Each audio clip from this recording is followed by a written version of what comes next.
USA, Alaska, liwanag na regalo ng Diyos. November 18. Mga Gawa Kapitulo 13 versikulo 47, sapagkat ganito ang ipinag-utos sa amin ng Panginoon, na sinasabi, inilagay kitang isang ilaw sa mga hentil, upang ikaw ay magdala ng kaligtasan hanggang sa dulo ng daigdig. Nakaupo si Sammy sa kanyang higaan habang pinapanood ang Alaskan twilight.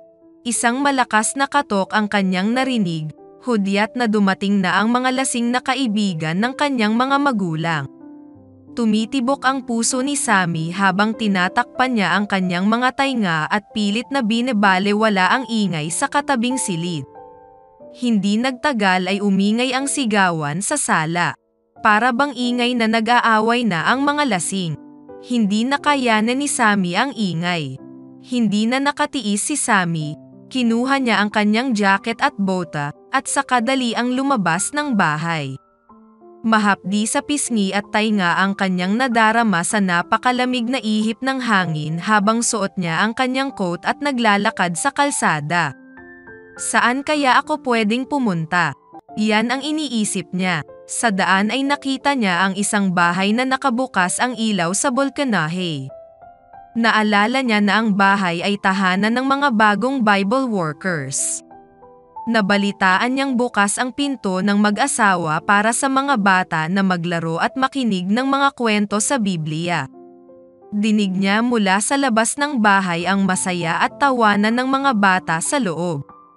Iniisip ni Sammy kung dapat ba siyang huminto o magpatuloy sa paglalakad.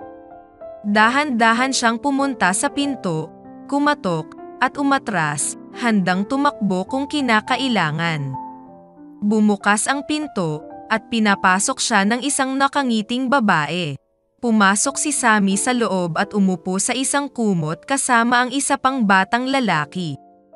Habang nakikinig siya sa kwento, napagtanto ni Sam na narito ang ibang paraan ng pamumuhay kung saan hindi niya kailangang matakot. Ang kwento ay tungkol sa mga pantas na kung paano nila nakita ang Mesiyas nang sundan nila ang isang maliwanag na bituin sa langit.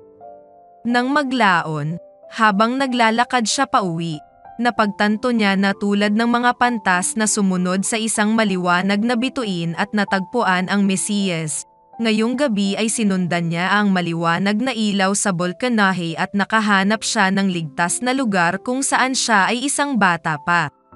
Ang mga taong naninirahan sa Arctic, Alaska ay may ilan sa pinakamataas na rate ng pag-abuso sa droga at alkohol at pagpapakamatay sa Estados Unidos. Si Sammy ay isa sa maraming kabataan na ang buhay ay binago ng mga manggagawa sa Biblia na naglilingkod sa malalayong nayon ng Arctic. Tinawag ng Diyos ang mga kawani ng Arctic Mission upang pagliwanagin ang liwanag ni Jesus sa isang madilim at mapanghamong mundo. Ang bahagi ng ating mga handog na pangako ay regular na sumusuporta sa ministeryo para sa pangangalaga sa mga bata sa Alaska. Ang mga manggagawa ay naghahangad na maabot sila para kay Jesus doon sa Arctic at sa iba pang mga katulad na ministeryo sa buong mundo. Ang mga malalayong katutubong nayon ay nasa isang rehiyon ng Alaska na nakahiwalay at hindi mapupuntahan sa pamamagitan ng kalsada o lancha. Si Tandy Perkins ang direktor ng pag-unlad para sa Arctic Mission Adventure sa Alaska Conference of Seventh-day Adventists, United States.